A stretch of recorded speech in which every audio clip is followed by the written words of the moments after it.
Tonight, Israel's illegal settlements hit a record high. And will the European Union be able to stamp out Islamophobia? Later in the show, a closer look at North America's largest Ribfest as they embark on a national tour across 20 cities in the US and in Canada. We are heading next to Toronto, which is going to be the biggest Halal Ribfest of the summer. Assalamu alaikum and good evening. This is Muslim News Canada on Muslim Network TV. I am Saamiyah Syed. Israel's far-right government has since the start of this year approved a record number of 12,885 settler housing units in the occupied West Bank.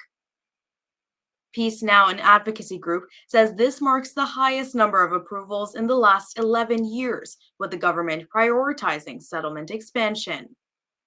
The group says the Israel Higher Planning Council convened 3 times this year to advance construction plans.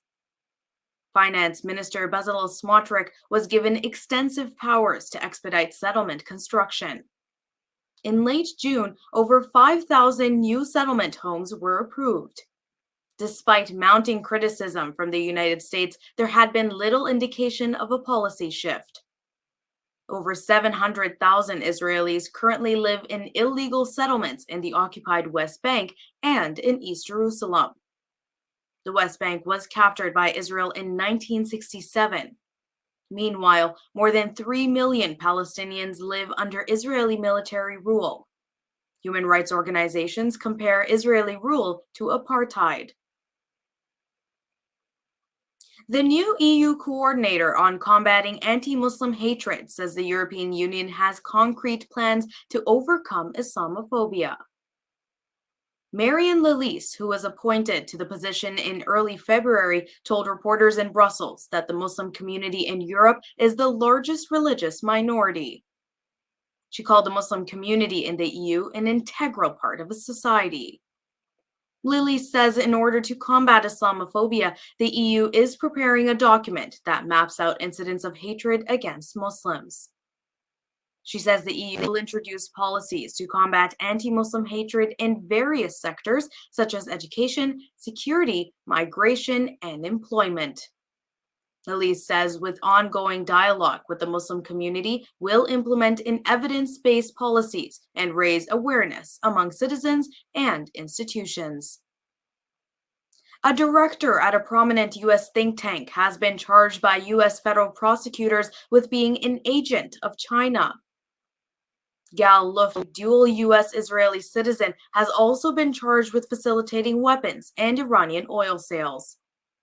Prosecutors claim that Luft violated foreign agent registration laws in the U.S. to promote Chinese policies through a former high-ranking U.S. government official whose identity was not disclosed. He is accused of brokering arms deals with Chinese companies for countries such as Libya, the United Arab Emirates, and Kenya, without the required U.S. license. Luft also allegedly arranged meetings between Iranian officials and a Chinese energy company to discuss oil deals, despite U.S. sanctions on Iran. He is currently on bail but has fled. The Department of Justice is now seeking information on Luft's whereabouts. Luft, who co-directs the Institute for the Analysis of Global Security, a Washington, D.C.-based think tank, denies being an arms dealer. Some Republican politicians claim the charges against Luft are an attempt to intimidate a key witness. Luft has made corruption allegations against the family of U.S. President Joe Biden. Please stay tuned, and we'll be back after a short break.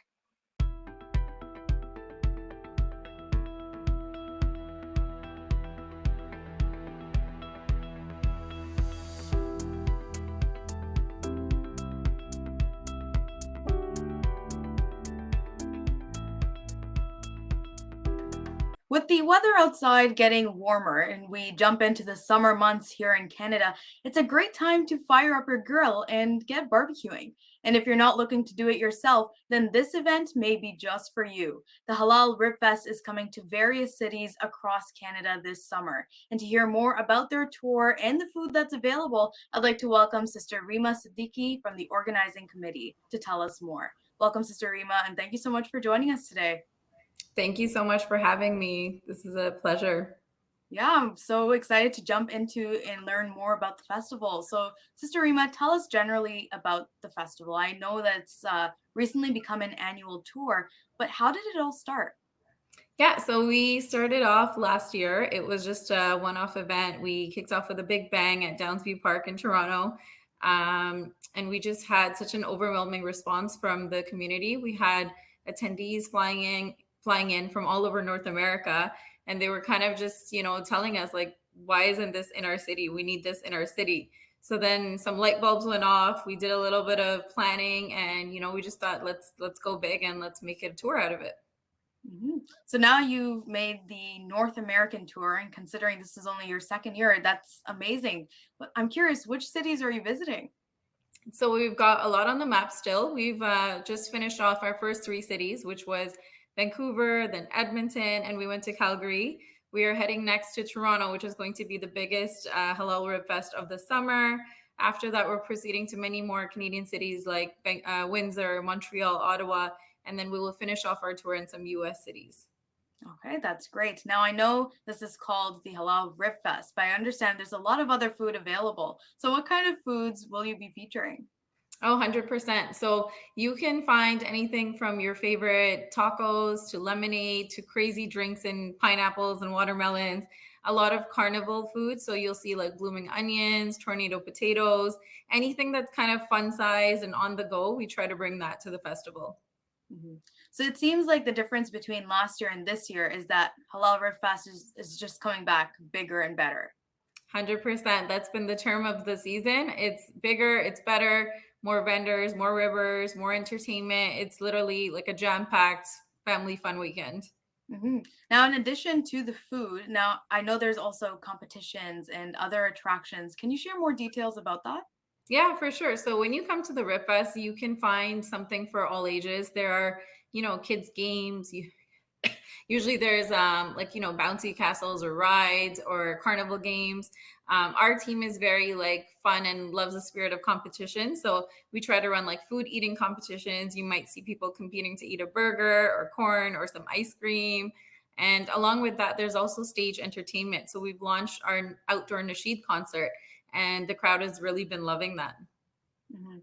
Now, I'm curious, how do people, if they're interested in joining the competition, how can they nominate themselves? Yeah, for sure. So we try to just create a buzz spur of the moment. So we have a big crowd. And within that, we try to pick, diverse contestants. So we try to pick a boy, a girl, someone young, someone old, and whoever looks really hungry, to be honest, and looks like they would have a blast and just let loose and have some fun. Mhm. Now, when I went to Ribfest last year, I saw that there were a few trucks that had set up, and it looked like they actually drove across Canada and were setting up camp and then selling their food. So, are there a lot of vendors like that who are actually traveling across Canada with you guys to attend these festivals?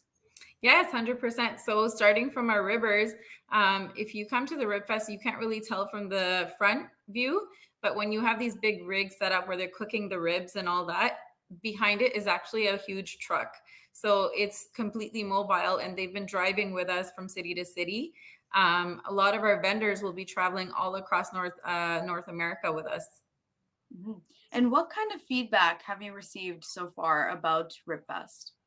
Honestly, it's been overwhelmingly positive. Such warm welcome from the crowds, a lot of love. A lot of parents have voiced that they love that this is available for their kids. It's a halal option for them to have fun. We've seen like all ages couples are there. They're having fun. They're enjoying their food. We've seen a grandma and grandpa just like dancing around, getting some fries, whatever it is. And the ribs, people are just loving the ribs. So when you come to the Rib Fest, you actually smell it first. You can smell it in the air. There's smoke. And then you see the ribbers are cooking there with such passion. And I think the crowd has shown a lot of, respect and admiration for that skill. Mhm.